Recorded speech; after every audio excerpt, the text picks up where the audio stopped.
Bismillahirrahmanirrahim. Assalamualaikum warahmatullahi wabarakatuh. Perkenalkan, nama saya Herlina Yusuf. Saya salah satu dosen di Fakultas Kesehatan Masyarakat Universitas Muhammadiyah Palu. Perkenalkan, saya menyampaikan deskripsi mata kuliah yang saya ampu, yaitu mata kuliah Organisasi dan Manajemen Kesehatan. Kemudian sebelum saya memberikan perkuliahan di kelas, saya mengadakan dulu kontrak belajar dengan mahasiswa, yaitu yang pertama, mahasiswa masuk ke ruangan 5 menit sebelum perkuliahan berlangsung dan masa waktu dispensasi itu adalah 10 menit.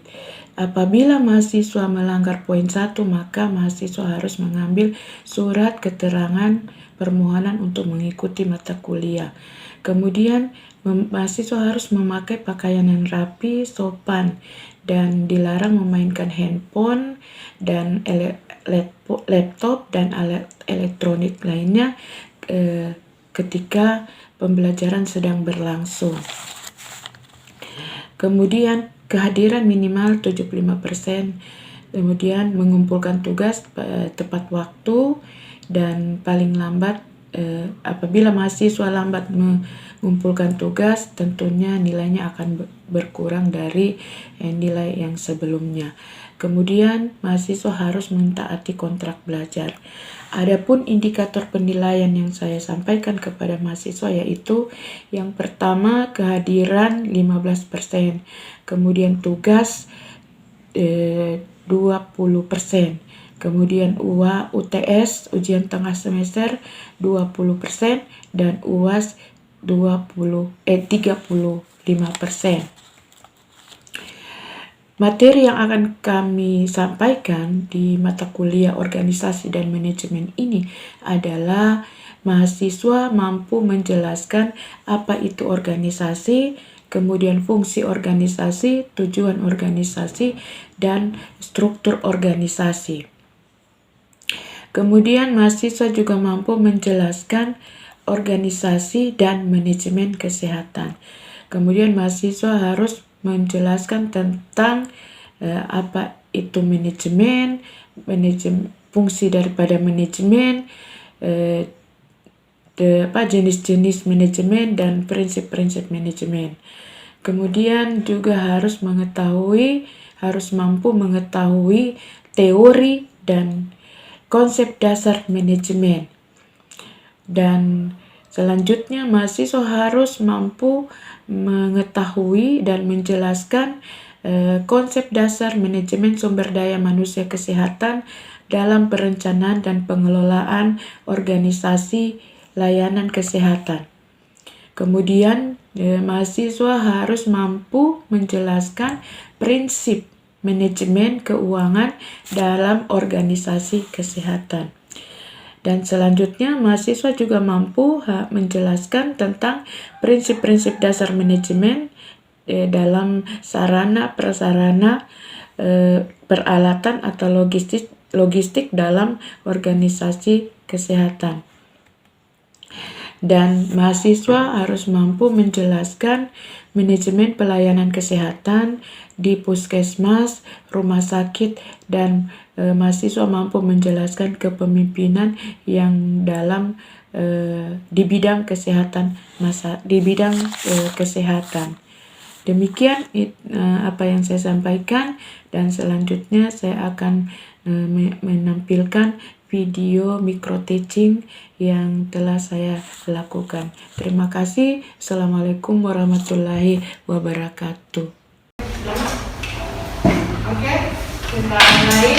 Assalamualaikum warahmatullahi wabarakatuh. Waalaikumsalam warahmatullahi wabarakatuh. Alhamdulillah, wasyukurillah, walhamdulillah. Pada hari ini kita masih diberi kesempatan untuk mengikuti mata kuliah Organisasi dan Manajemen Kesehatan. Pada kali ini kita akan menjelaskan dulu materinya itu, ya kita sama-sama lihat dulu ya, pengertian organisasi. Pengertian organisasi, saya ikut organisasi di sini. kalau ikut organisasi. Ya, kira-kira menurut Kiki pengertian organisasi itu bagaimana? Yang Kiki lihat? Ya, kalau dari saya itu organisasi itu sebagai wadah. Ya. Jadi untuk apa ya? Membangun manajemen di dalam semua, bukan di organisasi di situ semua untuk manajemen dan sebagainya. Ya, jadi pengertian manajemen itu adalah perkumpulan, ya. Organisasi itu adalah perkumpulan atau wadah sekelompok orang. Jadi bukan cuma satu orang, sekelompok orang, ya, sekelompok orang yang bekerja sama. Kalau menurut Stoner itu dia mengatakan bahwa organisasi adalah suatu pola hubungan-hubungan.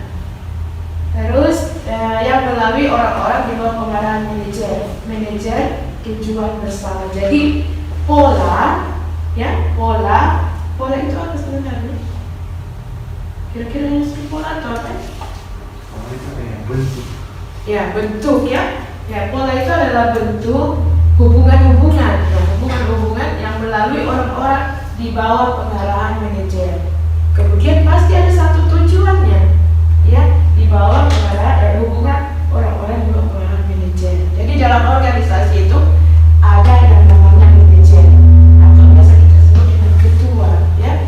Nah, kalau menurut James Temone yang mengatakan bahwa organisasi itu setiap bentuk perserikatan manusia untuk mencapai tujuan bersama. Jadi intinya organisasi itu bekerja sama untuk mencapai tujuan bersama. Ya, intinya itu. Oke, sampai di sini paham ya? Ya. Kemudian di organisasi itu ada jenis-jenisnya. Ya.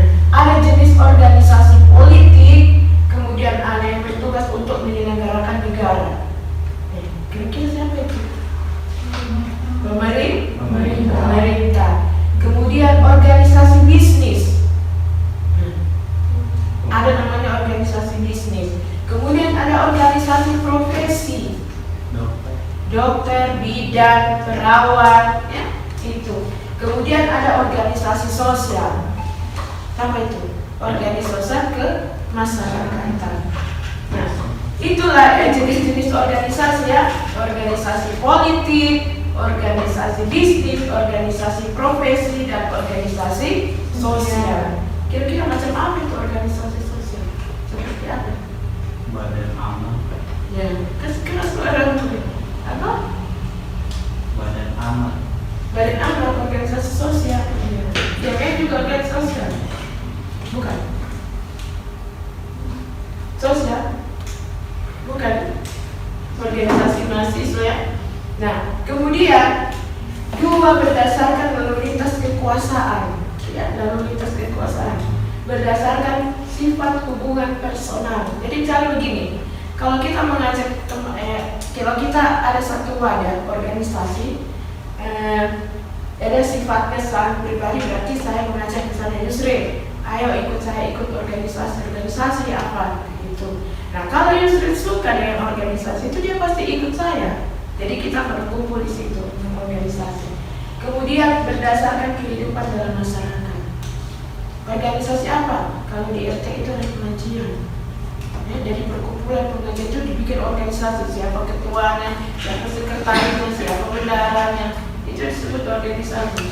Kemudian fungsinya organisasi itu adalah membuat satu wadah untuk mencapai tujuan, ya. Kemudian tujuannya apa? Tadi tujuannya menciptakan kerjasama yang lebih efisien. Coba bayangkan dalam satu organisasi kalau tidak ada ketua, kalau tidak ada sekretaris, kalau tidak ada bendahara, itu bagaimana? Kira-kira jalan organisasinya? Tidak, ya? Tidak akan jalan karena tidak bisa satu orang mengurus semua satu organisasi itu. Contoh seperti di sini. Ada kan dekan, tidak mungkin dekan mengurus semuanya. Pasti ada bagian akademik, bagian keuangan dan kepegawaian, bagian kemahasiswaan, bagian di kurikulum, ya. Gitu. Jadi kalau dekan mengurus semuanya itu tidak bisa. Ya, makanya ada namanya pembagian tugas, pendelegasian tugas. Kalau di Muhammadiyah disebut kolegial. kemudian mengembangkan kemampuan dan keterampilan. Nah, biasanya kita kalau tidak ikut organisasi itu kadang-kadang kita susah untuk berbicara, ya? Susah kita untuk bergaul, susah kita untuk bersosialisasi, ya? Biasanya begitu. Jadi di organisasi itulah kita mengasah keterampilan kita, ya, mengasah keterampilan kita dalam bersosialisasi, dalam berhubungan dengan orang-orang di sekitar kita. Kemudian mengusahakan suasana lingkungan kerja yang meningkatkan motivasi dan presentasi kerja staf. Jadi kalau misalnya dalam organisasi orang coba baku marah terus, pasti kan orang mau lari, orang tidak mau lagi berkomunikasi, berorganisasi itu. Apa coba saya ikuti yang ini, orang tuh disuruh ini, cari dana dan sebagainya. Ya? Jadi harus ada meningkatkan supaya kita itu senang berorganisasi. Kalau misalnya di sini, jadi di suatu perusahaan, di organisasi, gajinya kurang, tidak cukup, cuma 1 juta bayar kos 500 saya buat beli apa? Beras saja mahal, ya. Jadi itu juga kita harus supaya suasana lingkungan kerja itu bagus. Terus membuat organisasi semakin berkembang secara dinamis. Jadi harus dinamis berorganisasi itu. Misalnya, oh iya kita ke sana mencari dana begini. Kalau misalnya kita tidak, jangan sampai orang dimarah, ya kan? Jadi itu kita harus secara dinamis berorganisasi. Oh ada kegiatan ini. Kira-kira bagaimana kalau kita bikin lomba menulis artikel. Nah, kemudian kita lomba menulis apa? Jadi di organisasi itu ada berkembang secara dinamis. A.M. Williams dia mengatakan bahwa prinsip skala hierarki. Nah, hierarki itu misalnya ada bupati, wakil bupati, ada kepala dinas. Itu adalah hierarki. Berjenjang, berstruktur, ya. Nah, kemudian kekuatan kesatuan perintah. Kalau tidak satu perintah dalam organisasi, amburadul. Misalnya si Iki maunya dia ini Yusril harus begini, Dervana maunya Yusril harus begini, bingung, banyak yang memerintah. Yusril ambil absen, Dervana panggil dulu Berlina, bingung kan mana? Jadi harus ada kesatuan perintah. Kemudian pendelegasian. Ketua kelas apa? Ketua kelas itu memanggil dosen. Sekretaris apa? Ambil absen. Jadi itu namanya pendelegasian tugas. Nah, kemudian semua harus dipertanggungjawabkan. Ya. Nah, ketika nanti misalnya ujian semester itu, kenapa saya tidak hadir ibu? Padahal saya masuk, saya ini. Nah, akhirnya yang bertanggung jawab ketua kelas, sekretaris kelas, kemudian di prodi yang menginput absen. Jadi itu harus dipertanggungjawabkan semuanya. Itu adalah suatu organisasi di prodi ada ketua, sekretaris dan anggota. Nah, kemudian pembagian kerja. Nah, kita harus pembagian kerja. Oh ini kamu begini, saya begini, seperti itu. Itu adalah pembagian kerja. Nah, kemudian setelah pembagian kerja ada yang mengendalikan, adalah pengendalian. Oke, paham sampai di situ? Kemudian prinsip pokok organisasi mempunyai pendukung. Di satu rumah sakit, ya, kalau tidak ada dokter, bagaimana itu? Coba ya kan, kalau cuma kepala rumah sakit, tidak ada perawat, tidak ada bidan, ya, bagaimana? Jadi, ya hal yang mendukung itu harus ada dokter. Sebuah rumah sakit pasti itu harus punya dokter, ya.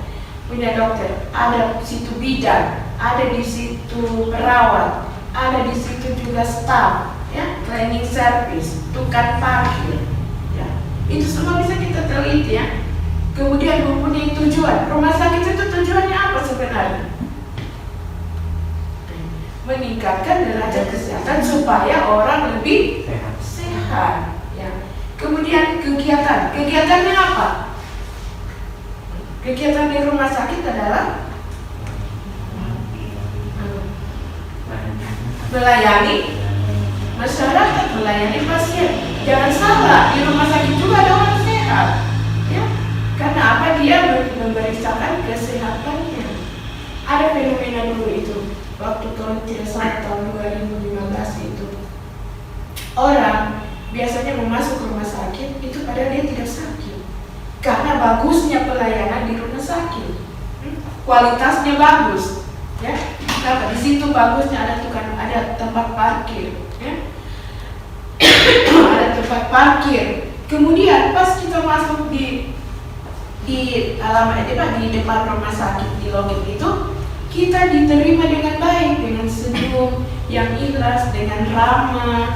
Beda itu senyum yang ikhlas dengan senyum tidak ikhlas, ya, beda. Kalau senyumnya Yusuf ini ikhlas betul, ya.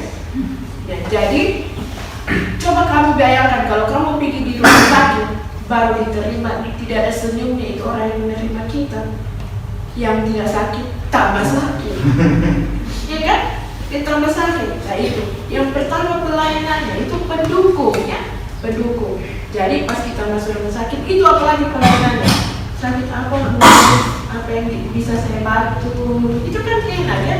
Tapi kalau pas kita mau melahirkan misalnya, itu kalau barbecue dia bilang diam-diam, tapi kalau keluar bertarian, kan begitu biasanya. Jadi berarti kita yang harus mau didukung akhirnya tidak merasa sakit dan tidak sakit merasa sakit. Nah, kemudian kegiatan pembagian tugas kita lihat, saya bilang dokter tugasnya melayani pasien, melayani masyarakat, semua bidang juga pelayanan. Perawat juga pelayani. Jadi pelayanan itu mulai dari pelayanan loket, pelayanan poli, ya, pelayanan UGD, ya, IGD, dan pelayanan yang lain.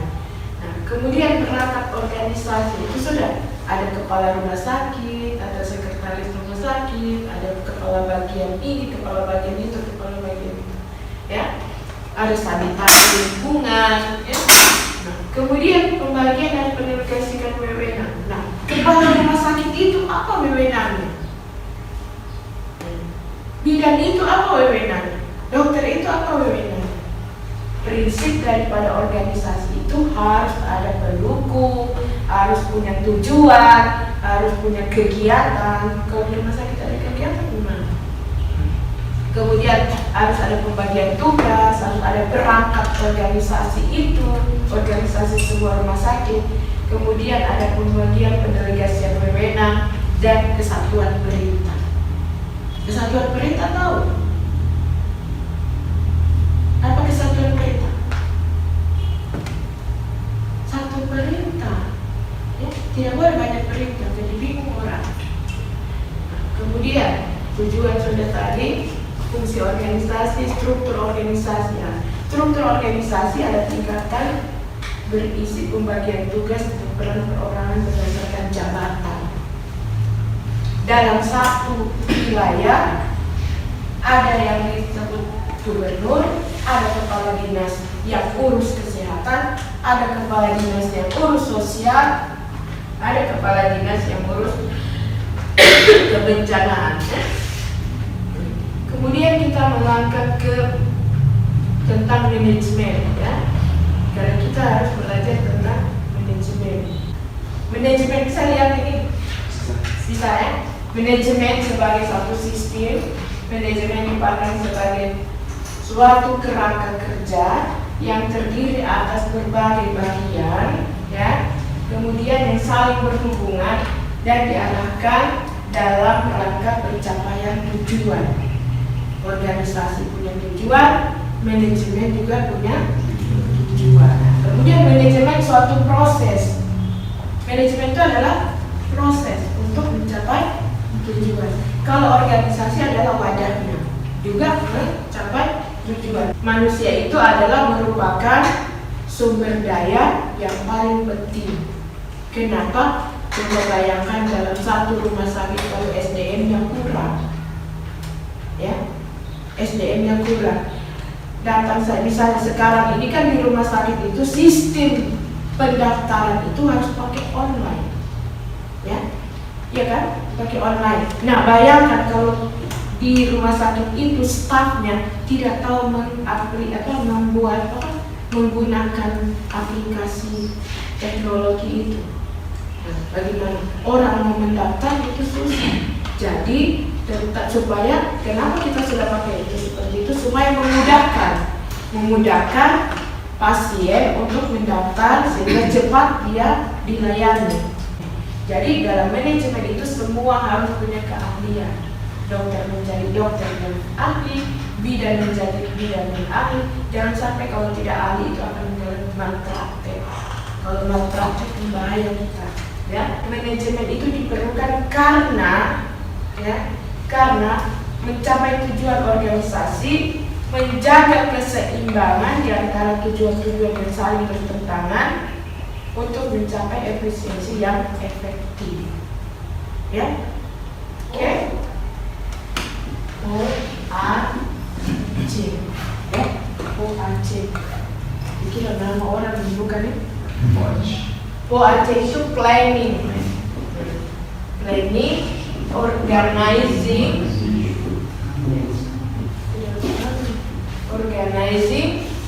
actuating. Untuk membuat satu rencana kita harus ada perencanaan, ya, perencanaan. Manfaatnya itu apa? Manfaatnya itu ingin capai organisasi dan cara mencapainya. Artinya begini, bagaimana kita mencapai organisasi itu lebih bagus, mencapai organisasi itu bagus. Kemudian caranya bagaimana? Ya, caranya kita mengumpulkan orang, kemudian kita membuat satu kegiatan yang bermanfaat, yang meningkatkan kinerja kita, maka kita untuk mencapai organisasi yang capai. Nah, seorang pemimpin itu harus ada planningnya supaya efektif apa yang akan dia kerjakan. Kemudian bentukkan standar pengawasan yang akan dilakukan. Apa yang diawasi? Misalnya kalau kita lihat, prodi sudah bikin jadwal, sudah. Bagaimana absen mahasiswa? Kalau misalnya di lain tiga, bagaimana mahasiswanya? Berapa yang dapat beasiswa? Berapa yang ini? Gitu ya. Rater untuk mencari rater, dia pakai teori ini. Rater itu reliability untuk mencari kepuasan daripada pasien, ya. Gitu. Nah, itulah dalam organisasi dan manajemen pelayanan kesehatan. Nah, ya,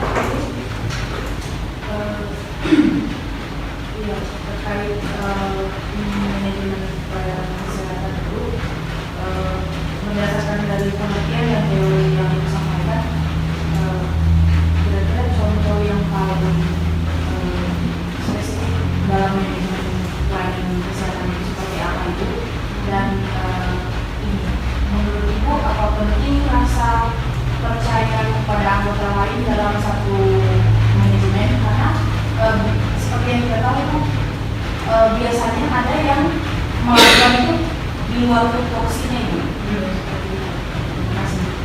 Oke.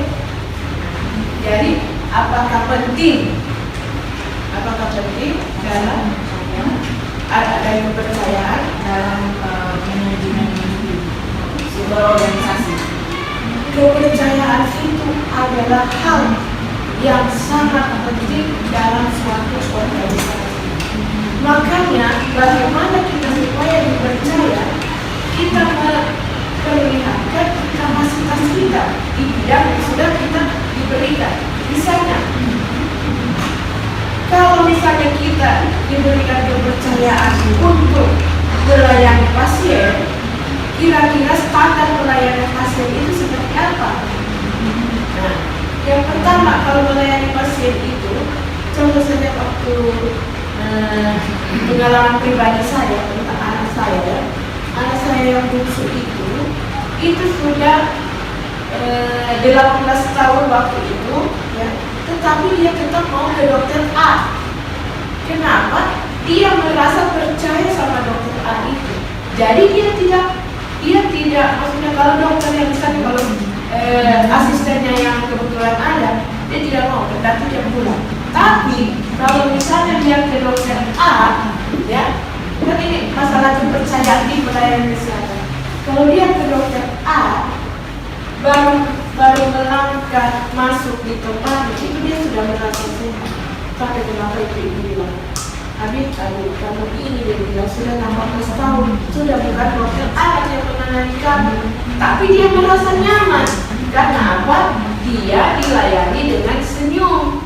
Nah, dengan senyum dan kemudian kalau dia ditanya dengan bagus. Makanya kepercayaan itu adalah hal yang sangat penting di dalam suatu organisasi untuk memanage organisasi itu supaya lebih terarah lagi. Ya, oke.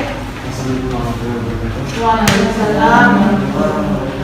Kan ini tadi Bu, saya tadi pembagian organisasi seperti ini kita bersama. Kemudian tadi ada pembagian itu ada organisasi bisnis, ada DIY dan tadi sosial. Nah, saya bertanya di sosial itu.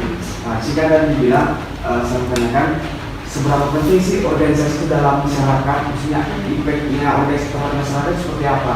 Apakah dalam masyarakat bila tidak ada organisasi, apakah masyarakat ini bagaimana sih perbedaan masyarakat yang berorganisasi dengan masyarakat yang tidak berorganisasi? Ya mungkin bisa dia bisa. Apakah seberapa penting organisasi di dalam masyarakat? Ya. Terus bagaimana kalau seorang masyarakat tidak berorganisasi? Organisasi itu dalam satu keluarga itu namanya organisasi. Ya. Keluarga, rumah tangga itu juga bisa disebut suatu organisasi. Makanya rumah tangga itu disebut organisasi yang paling kecil. Ya. Jadi di situ ada ayah, ada ibu, ada anak. Masing-masing kita punya tugas.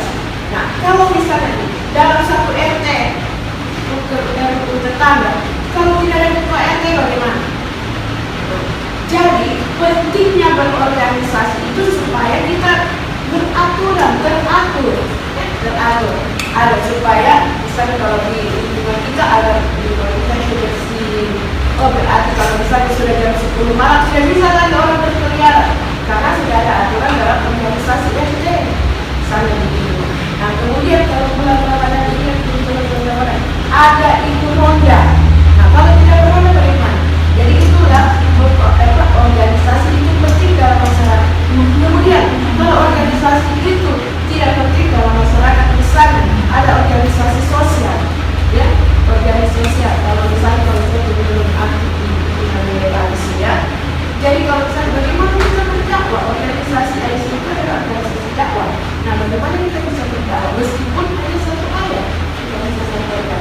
Nah ini kalian fakultas juga adalah satu organisasi dalam rumah sakit juga organisasi. Nah itulah misalnya kalau tidak ada masyarakat, kalau tidak ada organisasi, bagaimana masyarakat bisa teratur? Jadi organisasi intinya organisasi dan manajemen itu mengatur organisasi. Mengatur manajemen adalah proses untuk mengatur sebuah organisasi. Ya, jadi organisasi. Jadi memanage organisasi, ya, mengatur dan proses pengaturan itu harus jelas. Jadi dalam masyarakat itu harus penting organisasi. Oke, ada lagi mau tanya? Tidak ada.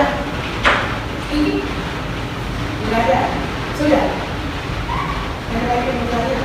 Ya, kalau misalnya itu jadi pentingnya berorganisasi ya di dalam masyarakat itu adalah hal yang harus kita menuju ke tujuan dimana kita ini teratur, ya, oke? Jadi kalau misalnya sudah tidak ada yang bertanya, maka saya akhiri dulu dan saya pesankan organisasi manajemen pelayanan kesehatan itu adalah satu kesatuan. Jadi bagaimana kita melayani pelayanan kesehatan harus ada organisasi dan harus ada manajemen, ya.